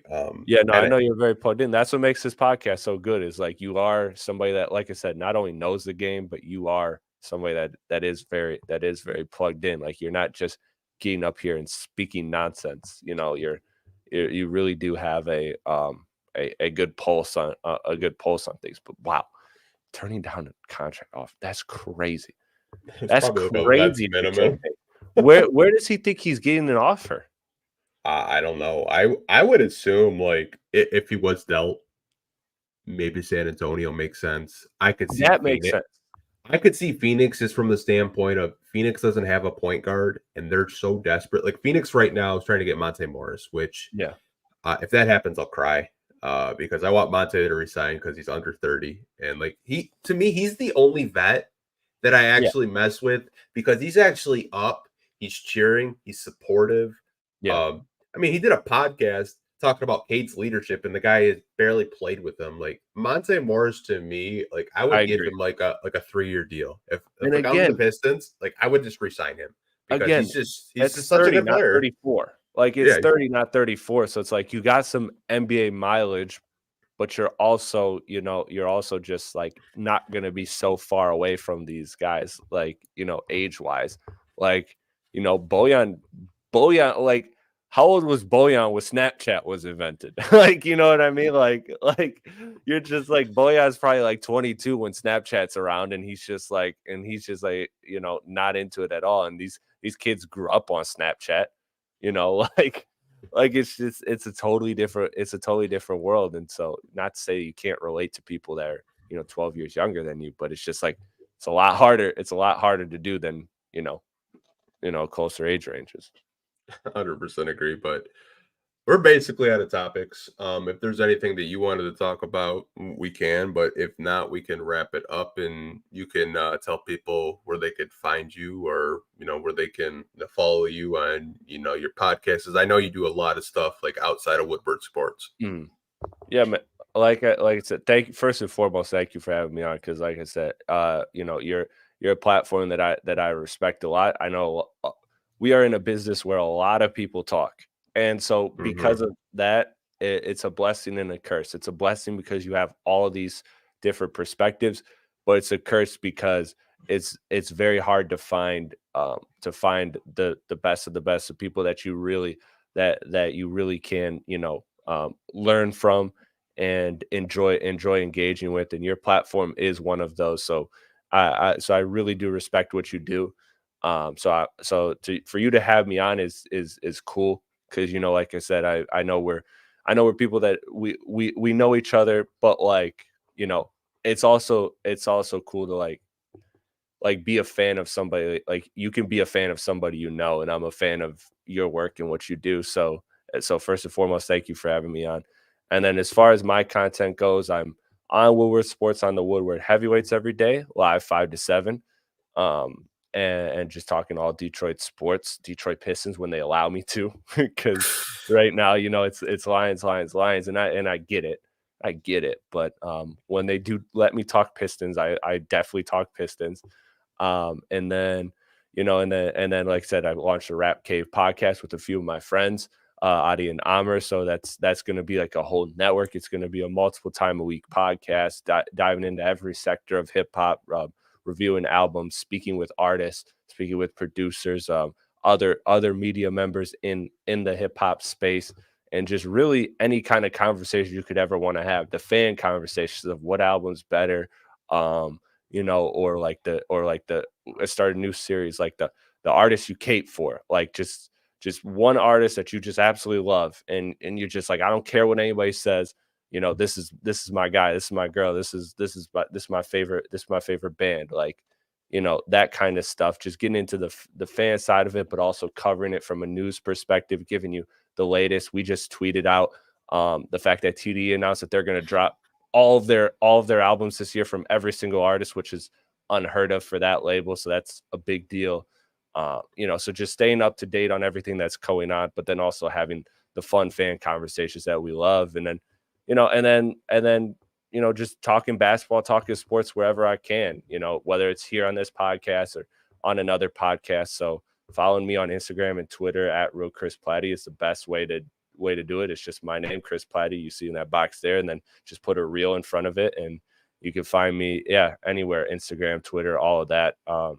So again, thank you for having me on, man. I appreciate everything you do, and whenever you need me, just let me know, and I'll be back.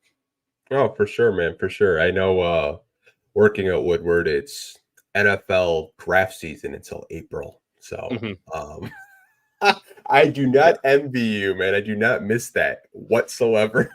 No, man. I love it because I genuinely came into Woodward being a basketball guy. Like, I came in as an NBA guy and only NBA. And I'll watch other sports because I'm a sports guy. Like, I'll tolerate other sports, but I didn't have an interest in following them. Now I find myself having an interest in the Lions, in the Red Wings. Like, it is cool to be around a bunch of people that are into something and passionate about something, and it does kind of bring you into those. But yeah, it sucks that the Pistons are having the season they're having, because if they were just anywhere near decent right now, I'd be able to talk about them a lot more. But since then, until then, I don't get to talk about them. So when you invite me on this podcast, I spurt out these rants of all this stuff that's been in my head for weeks that I haven't been able to talk about because it's Lions, and how it goes. Yeah. Trust me, dude. I did 2 years of that grind to the point where, like, I haven't actually seen Lion stuff or like anything for like a solid year, and it's actually, I was like, kind of refreshing. I was like, oh, thank God it's over. Yeah, Not to say that I don't like football. I love how cool it. I love the effect it has on the city, and that's what I want the Pistons to one day have, because that's where my heart will always be, is basketball. I want to be able to, when I'm walking out in the street, somebody's in a Lions gear and they're smiling. Like, I want that effect to be like the Pistons. Like you just look at somebody, you just know they're happy because their team is good. I want that for the Pistons. So, who knows if they'll ever get there? Who knows if we'll be around for that? But hopefully, man. Hopefully, like I said, hopefully. Like I said, you're welcome anytime on this podcast. Like I tell anyone that I have on this podcast, like, if you want to come on, just let me know.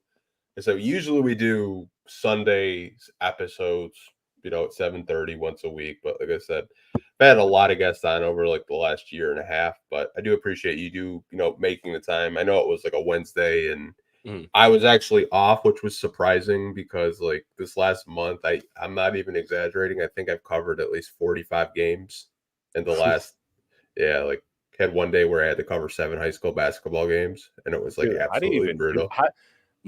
How do you do that? Like, genuinely, how? Because like, there's such a limited time frame for those games to start. It's like, how do you stay that invested with all of them? That's crazy, man. Shout out to you. It's multiple screens. It's having takeout on your phone. I think I've eaten more Jimmy John's than I want to admit. Jersey Mike's is my guilty pleasure. I cut out fast food, but Jersey Mike's is the closest I get to that. Which I don't know if that's considered. I'm sure that's fast food-ish, right? I mean, it's not. I've never had Jersey Mike's, but every time I go to order, I just cave and get Jimmy John's because it's just like, why not? But Jersey Mike's Philly cheesesteak is fire. I'm gonna have to try that soon. Everyone keeps telling me Jersey Mike's is better than Jimmy John's. Yeah, my opinion it is. I'm gonna have to try it then. But like I said, appreciate you coming on. I think the link to your Twitter, I put it in the bio. I wasn't sure if you wanted me to put the link to your Instagram in the bio, but I can't do that after this podcast is over, so people can find you. But we do appreciate you guys being on for 2 hours. Actually watching this podcast when the Pistons were playing. I know it wasn't a whole lot of you like we usually have a whole lot of people in here, but at least we had like a good 40 people consistently for 2 hours. So I do appreciate you guys for that. But we will see you guys on Sunday as I usually do. But thank you guys for watching us tonight. See you guys soon. Peace.